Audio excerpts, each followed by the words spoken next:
अभी मजा आएगा ना।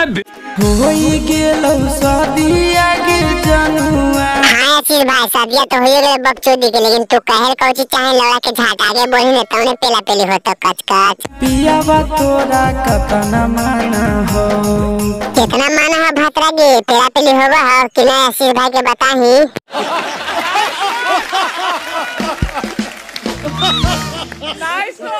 आई तौही चाचिया के जनुआ। मेरा लौड़ा समझ में आ रहा आशीष भाई था कौची गार्मी बरतिया तो कहीं चकिया तो आगे बता नो कर बाद में बकचोदी गांव फारबा। मुझे अकेला भरवा काना हो।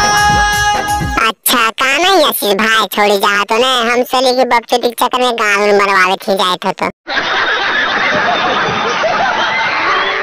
आई तौही चाचिया के जनुआ।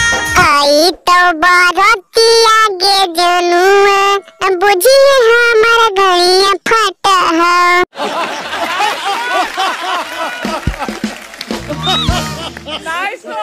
अरे बकचोद हटे तो सामने दो पे नहीं जो है ये दिन ये ऐसे काल करेंगे बकचोदी। तो हम आज बकचोद आज हमने पिलावे के मिलना। आगे ये घुंडे दे आगे बकचोदी मारेंगे कुतिया हंसेंगे।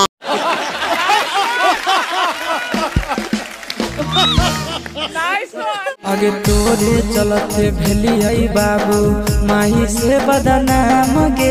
बातिया तो तू सही है कहीं आशीष भाई, लेकिन बकचोदी सब के चाले समय नहीं खड़े लड़ने पर धोखा देता, शहर चली तो बढ़िया से पेले नहीं देता। भाई तो वीडियो खत्म हो गया, ठीक है। वीडियो में अगर मजा आया तो चैनल हमारे तो सब्सक्राइब कर ले, बटन पे क्लिक करके ठीक है। चैनल पे इसमें फारा चुना वीडियो तो नोटिफिकेशन पॉइंट तो डालो, ठीक है। दोस्त के पास शेयर कर, अगर मजा आया तो ठीक है। इस वीडियो दिमाग पे मत नहीं टाइम पास के लिए बनावे, सब कल कार के जैसे ठीक है लड़ा के झाट।